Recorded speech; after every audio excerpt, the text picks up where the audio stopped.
um dos filósofos mais importantes do século XX, muito influente até hoje para muita gente. A gente vai falar hoje sobre Karl Popper. Essa aula vai te ajudar não só para fazer questões, para resolver questões de Enem, demais vestibulares, mas também se você quiser utilizar aqui para redação, tá bom? Então, um referencial teórico, filosófico aí para redação. Então, hoje a gente vai falar de Karl Popper.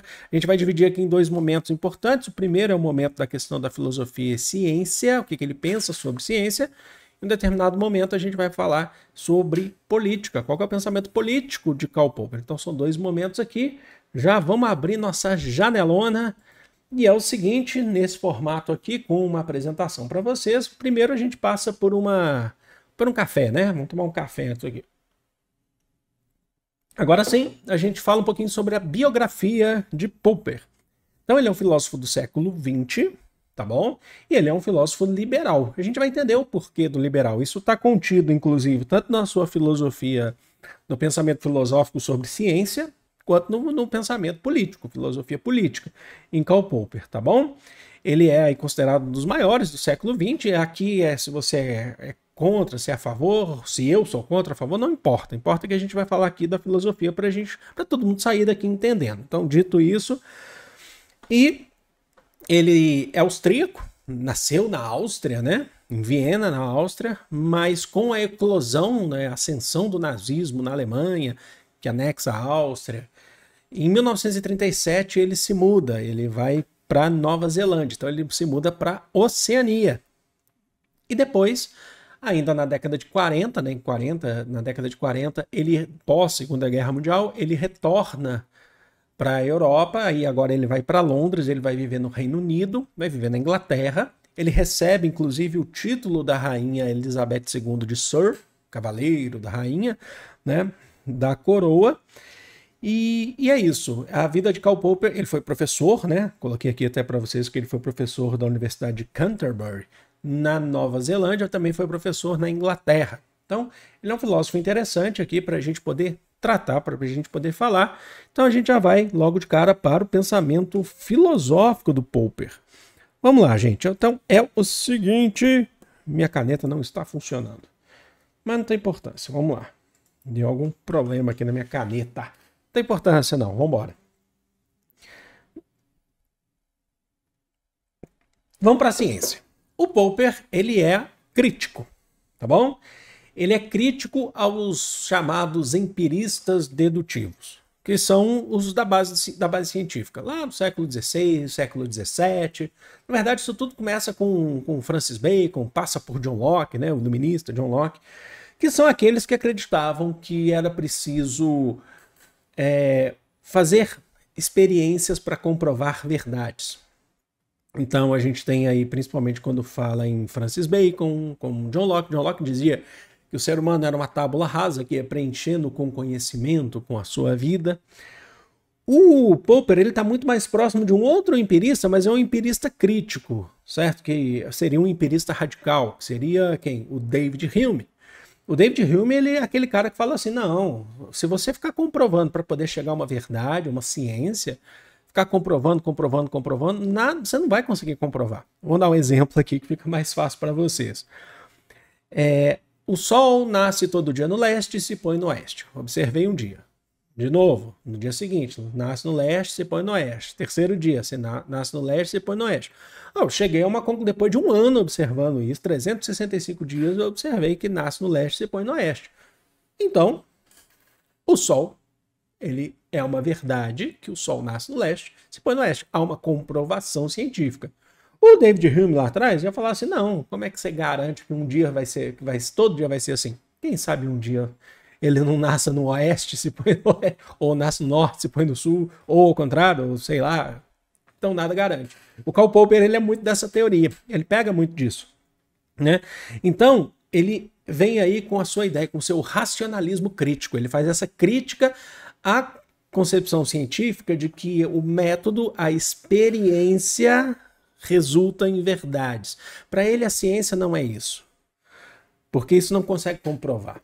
O grande exemplo que ele utiliza, até mesmo porque ele morou no Oceania, é o exemplo do cisne, né, que acho bem interessante de destacar para vocês. Qual que é o exemplo do cisne? Até o século XVIII, final do século XVIII, acreditavam-se que todos os cisnes do mundo eram brancos, porque só viam cisnes brancos. Até que no século XVIII, ao final, descobriram os cisnes negros australianos e viram que nem todos os cisnes eram brancos, que existem outras espécies de cisnes, como o cisne negro australiano. E esse veio e causou uma congestão no método científico sobre cisnes, nas pesquisas sobre cisnes. Por isso que tem, você sabe, na obra, né, o cisne negro, que vem lá e causa, não é isso? Então é isso que o Popper está falando. Olha lá o que está escrito para vocês aqui. A ciência é o que podemos refutar. Então não existe essa verdade. Você vai tentar chegar nela. Mas não existe essa verdade. Você precisa sempre refutar.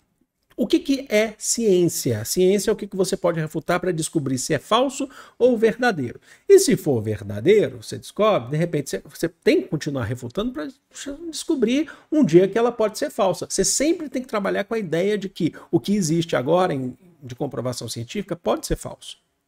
Eu acho que um grande exemplo que a gente tem também, além dessa questão do cisne, é o exemplo dos dinossauros, que eu cresci em uma geração, anos 80, anos 90, acreditando que dinossauro era de um jeito e tal. Depois, né, salve Pirula, vai lá e fala assim, ó, não ele, né, mas através de documentação científica e tal, pô, alguns dinossauros aí poderiam ter penas.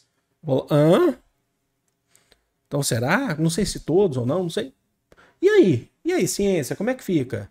A própria aquela história do evolução da sociedade, que eu já utilizei aqui, o ser humano vinha subindo, sabe? Porque cada ser humano até chegar no eretro, tal, no Homo sapiens, mas ó, aquilo lá está ultrapassado. Sabe-se que bem antes você já tinha um homem andando sem auxílio dos braços. E aí, ciência, como é que fica? Então, o Karl Popper está aqui para tentar trabalhar com isso. Falou assim, ó, é preciso refutar. Mas o que a gente refuta? A gente refuta o que tenta ser comprovado cientificamente aqui na Terra. Tem coisa que você não vai, tá? Então não é tudo que é ciência. Ah, Deus. Não, a gente não está falando de ciência. Então não estamos falando de ciência. Não, Deus não. Não é isso. O Popper não está falando se é melhor ou pior, ele está falando que ó, não é a ciência. Isso é uma outra caixinha que você vai colocar ali, ele pode ser importante para você, para muita gente, mas não é isso que a gente está discutindo. A gente está discutindo ciência, certo? Então tá lá, ó. A ciência é o que podemos refutar, descobrir se é falso ou verdadeiro, se continua sendo verdadeiro ou se é falso, encontrando fatos verdadeiros ou falsos, e não o que comprovamos através de métodos indutivos em sequência, porque isso não pode nos garantir muita coisa. A simples contagem de ocorrência, como é o caso que eu falei para vocês, de que o Sol nasce no leste, se põe no oeste, nasce no leste, né? Certo? Que nasce no leste, não transforma um fato numa verdade absoluta. Porque você precisa ali bater. E ao contrário do que muita gente acha, quando o Popper fala isso, ele não é um anti-ciência, não é um anti-método, é um método. O que ele está falando, inclusive, é um elogio à própria ciência. Porque quando ele fala isso, ele está falando, valorizando a atividade, ou o ofício do cientista em qualquer área que seja, que é preciso continuar estudando. Porque a gente tem esse hábito de achar que, ó, isso aqui tá bom. E o Popper faz essa crítica. Então, se descobrimos isso é uma verdade absoluta, conveniente para a gente, necessário para a gente, não precisa mais discutir. Não, vamos descobrir. Você não para. Não? Então, é um elogio à ciência, de que a ciência é fantástica e deve ser continuada. Tá bom? Então, esse é um ponto. Tá bom? Então, beleza. Então, na concepção científica, Karl Popper está aí. Agora, tem mais, professor? Tem mais. Como eu falei para vocês, é preciso também falar de política em Popper.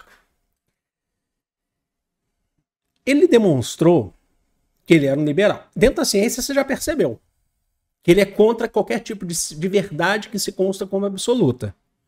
Então você já vai levando isso, tá? Da questão do liberalismo em Popper, do pensamento liberal, tá? De uma linha de raciocínio de pensamento liberal. Que a gente não está falando de economia necessariamente, tá bom? ele faz uma defesa, vocês têm que conectar o pensamento filosófico, científico, também para o pensamento político, para essa defesa também de uma sociedade liberal, que ele é um defensor. Ele é um defensor de uma forma de livre pensamento. Tem as suas problemáticas ou não tem as suas problemáticas em alguns pontos, em outros pontos tem também, tá? Como eu falei para vocês, eu não estou aqui querendo que ninguém goste ou desgoste, eu estou aqui só explicando, tá bom? Então vamos lá. Ele é contrário a qualquer tipo de opressão e totalitarismo. Na frente a gente vai ver um paradoxo aí dele também, tá bom? Ele tem lá uma obra que é extremamente importante sobre o assunto, que é a Sociedade Aberta e seus Inimigos. Então ele faz a defesa de uma sociedade livre e aberta, onde o individual se sobressaia em relação ao coletivo. Tá bom? O individual, para ele, quando ele está falando de livre, ele está falando da sua liberdade individual. E é preciso sobressair ao coletivo. Ok. Mas ele também aborda aqui inimigos, os inimigos dessa individualidade ou dessa liberdade, que a gente vai trabalhar aqui também. Mas vamos lá. Primeiro ele fala assim, por que as sociedades mais antigas, elas sempre tiveram, então, uma forma de opressão, Karl Popper? E ele tenta explicar isso. Como que ele tenta explicar isso? Ele fala que as sociedades antigas, e isso é uma tendência das sociedades, tá? Ele fala que essas sociedades, muitas pessoas querem se safar da responsabilidade para com o outro, para com si mesmo. Se safando dessa responsabilidade, você prefere viver sob uma lei. Você prefere viver com uma lei acima de você, na verdade, que define muitas coisas para você e te tira essa responsabilidade. Então foi assim em vários momentos históricos, desde as sociedades tribais, segundo Karl Popper. Desde as sociedades tribais, a gente vai escolher lá, não um governante necessariamente, mas sempre vai ter um líder que vai definir pra gente. Sabe aquela história de quando você fala assim, eu nasci para liderança. Não, eu já não nasci, eu gosto de ser mandado. Eu não quero ter essa responsabilidade de lidar com um monte de gente, ter que decidir com um monte de gente. Então é isso que ele tá falando, tá bom? Então, ele entrega, fala assim, as pessoas vão entregar porque não querem ter a responsabilidade. Agora, existem os inimigos dessa sociedade aberta. Ele chama isso de sociedade aberta, sociedade individual, sociedade livre. É a sociedade aberta, que é o liberalismo, a sociedade liberal do pensamento, né? Da expressão, da liberdade de pensamento, segundo Popper. Mas quais são os inimigos? Vamos identificar aqui 6 inimigos, segundo Popper. São 3 conceitos e 3 nomes, tá bom? Os 3 conceitos, o primeiro é o historicismo. Então, para o Popper, um inimigo de uma sociedade livre é o historicismo, que é a construção narrativa de uma história que tenta dar sentido para aquela sociedade. Então, se a gente quiser usar exemplos, eu sei que vocês gostam dos exemplos, é a construção narrativa do nazismo, é a construção narrativa do Brasil República, de Tiradentes, é a construção narrativa de que a independência do Brasil nas mãos de Dom Pedro I foi um ato heróico. Precisamos aceitar aquilo. Estou dando exemplos, tá? Não necessariamente os exemplos que o Karl Popper utilizou. Então a gente aceita essa construção narrativa histórica, é construída, que dá sentido à nossa vida, que dá sentido à nossa sociedade e à continuidade. E aí a gente não foge, essa é a nossa história. A gente não foge e não tenta mudar. Tá bom? Esse é o historicismo. Segundo ponto, coletivismo. Como já abordei para vocês, o Karl Popper, ele é contra qualquer tipo de coletivismo que se sobressaia e se coloque acima do individualismo. Para ele, a vontade individual é importante. É mais importante do que a vontade coletiva. Então, aqui um aspecto importante da política. Então, ele está falando, o interesse coletivo, ele não pode ser maior que o individual, segundo a filosofia do Popper. E o relativismo, que aí ele fala assim, tentam impor para a gente um certo relativismo entre o que é uma verdade, que jogam para a gente. É isso ou isso, qual que você escolhe? A própria ideia de escolher uma, sem deixar a gente pensar e a gente propor, é arbitrário. Então esse relativismo imposto de forma coletiva para a gente é arbitrário, deixa você escolher, tá bom? Então, O Karl Popper, agora eu vou para a água, tá? O Karl Popper, ele faz essas duras críticas aos conceitos.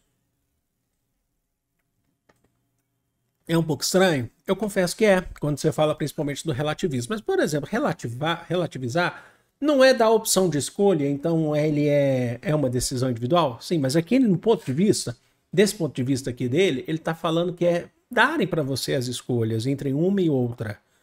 O que é verdade, o que não é. Fala, isso é verdade, isso não é. Você vai precisar escolher.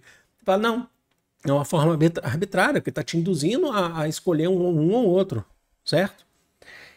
E quais são os nomes que Karl Popper vai criticar? Acho que já dá para dar uma noção. Primeiro é Platão. Por quê? Porque lá na obra A República de Platão, a gente já está falando da Grécia clássica, de Atenas clássica, e o Karl Popper ele faz várias críticas à Grécia, faz críticas a Esparta, por exemplo, a servidão coletiva dos ilotas, né? Dos ilotas, faz crítica à diarquia, ao reinado, e faz críticas ao modelo proposto por Platão na sua obra República. Qual que é o modelo proposto? Você lembra que o Platão ele fazia aquela divisão, tem vídeo aqui no canal, né? Vocês acham nessa lista mesmo, nessa playlist? Fazia aquela divisão, falava assim, ó, existe o ser, né? O racional é o que consegue chegar no mundo inteligível, de lembrar das coisas, é o sábio, é o que conhece o todo da sociedade, né? Isso é muito parecido com a crítica que ele vai fazer com Hegel também, tá bom? Então ele fala assim, e aí o Platão ele fazia a defesa de que o governo deveria ser dos filósofos, dos sábios, que são aqueles que conhecem melhor a sociedade. Então Platão defendia que os filósofos, ele era filósofo, nós devemos governar, né? Então nós conhecemos a sociedade. E aí vocês já sabem, o Popper, que é um defensor do liberalismo, vai falar, mas como é que você vai falar que só poucos ali vão poder governar? Como é que você vai escolher pelos outros? Como é que você vai definir o que é melhor para os outros? Porque você é o sábio, você é o filósofo. Faz críticas ao rei filósofo de Platão, ou a esse governo dos sábios, né, do poder supremo dos sábios, segundo Platão. Ele faz também uma crítica à filosofia hegeliana, e tem vídeo aqui no canal da gente destrinchando, tá faltando um deles, eu confesso, né, porque Hegel é muito difícil de ler, mas a gente tem uma série aqui no canal destrinchando a obra do Hegel, que tá muito interessante, é bem complexa, certo? Então, vamos lá, quando o Hegel fala de espírito absoluto, né, e por aí vai. A fenomenologia do espírito, que é a obra do Hegel. Em linhas gerais, que acaba virando uma revisão de uma ideia central de cada um, pelo menos, né? O Hegel é um dialético, né? Ele é do método dialético, só que através da ideia. O Hegel acredita que a sociedade vai se transformando através da oposição entre os extremos, mas de forma dialética. E ele fala que a concepção geral disso tudo é o que ele vai chamar de espírito absoluto. Falou em absoluto, Karl Popper já está criticando. Então, essa é uma questão importante, porque o Hegel, então ele fala que ó, as dialéticas se entram em... A dialética é a contradição, nunca se esqueça, para a filosofia, para a história, nunca pode esquecer o conceito de dialética, tem vídeo aqui no canal também, o que é dialética. É a contradição entre os opostos. Segundo Karl Popper, também estão colocando o ser humano nesse meio para a escolha dos outros, porque o objetivo da dialética entre a oposição entre os opostos é justamente a conquista do absoluto, é a conquista, o governo supremo, o governo do mundo, o governo, sabe, a sobreposição de uma sociedade sobre a outra, porque você entra em guerra, o conflito, a dialética, a contradição, então você tem guerra, e o Karl Popper fala, não é isso que eu quero, não é isso que eu defendo, certo? Essa busca incessante pelo poder e tal, não é isso que ele defende. Então ele fala, não acho legal o que o Hegel fala, porque essa oposição. E aí você já pega essa linha e joga para o outro, para o último aqui, que são os inimigos, segundo Karl Popper, da sociedade aberta e liberal e livre, que é o Karl Marx. Karl Marx, você sabe que ele foi um hegeliano, um jovem hegeliano.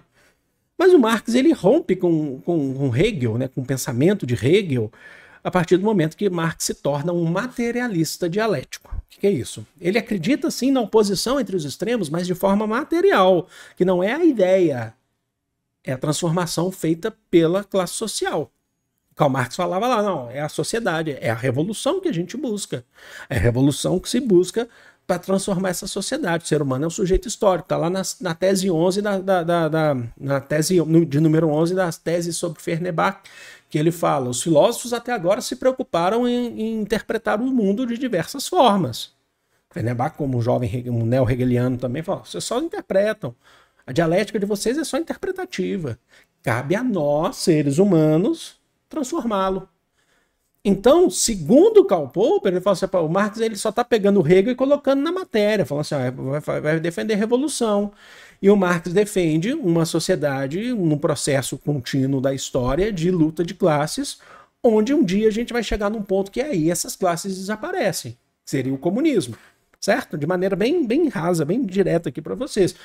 Destrói o capitalismo, entra o socialismo, depois chega o comunismo e aí, ó, não tem a burguesia e proletariado, tem o povo. Então você não tem a oposição, vai chegar nesse momento. Mas é o qual o Popper fala assim, pois é, mas isso aí nunca chegou a existir. Isso aí que você está falando, Marx, isso aí nunca chegou a existir desse jeito que você está falando. É a crítica do Popper, não é a minha não, tá? Isso aí nunca chegou a existir. E esse processo de conflito, de novo, de colocar classes sociais em contradição. Ele não gosta disso. Ah, o Karl Popper era da paz? Não. De certa forma, ele também está colocando a ideia dele ali, querendo que as pessoas também conheçam a ideia dele. Então é um pouco complexo, um pouco contraditório também de todos os lados.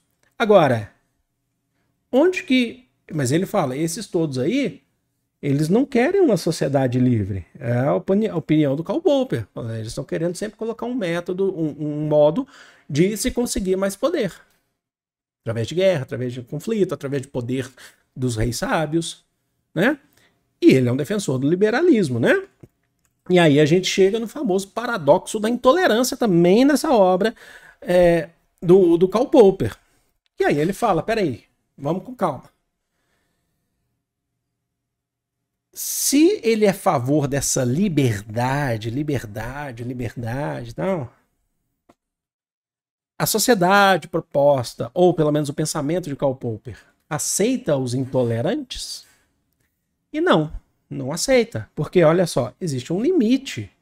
Então, para o Popper,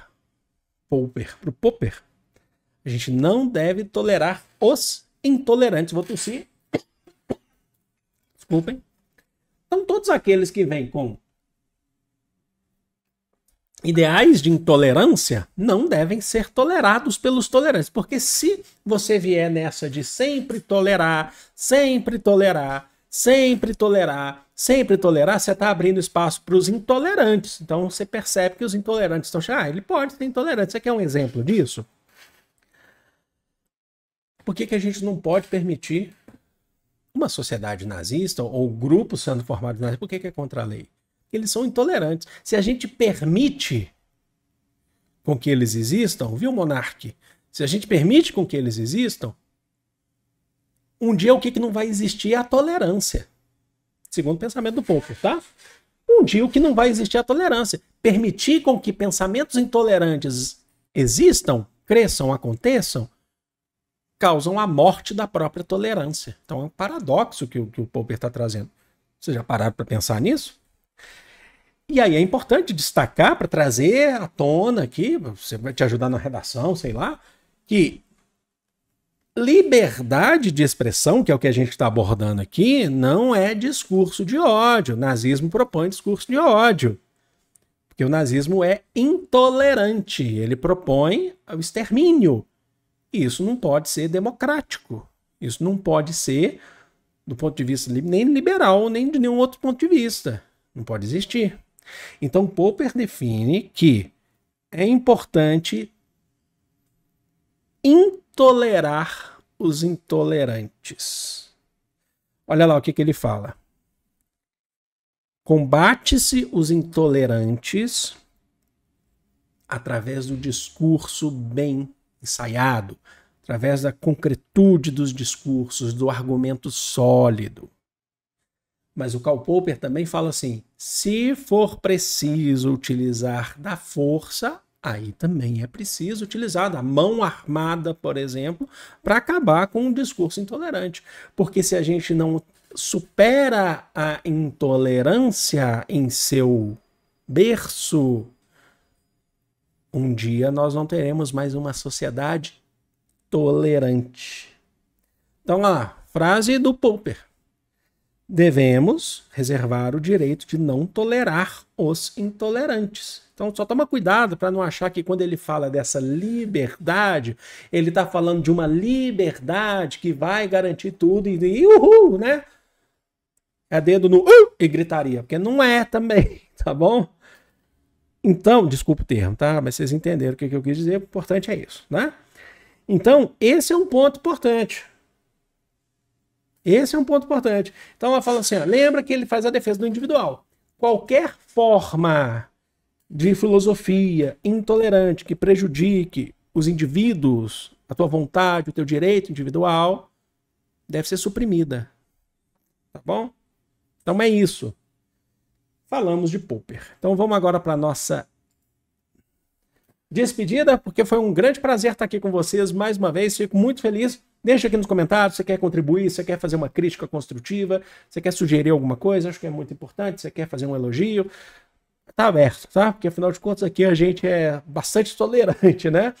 A gente só não é tolerante com quem chega desrespeitando e xingando, tá? E como é que eu respondo com essa minha com essas pessoas? Eu as ignoro, tá bom? Então, é isso. Espero que vocês tenham entendido que esse é o grande intuito aqui da nossa aula. Espero que vocês tenham gostado. Se vai ajudar de alguma forma, eu fico muito feliz. Vou ficando por aqui. Amo vocês. É de todo o coração do mundo. Grande beijo. Fui!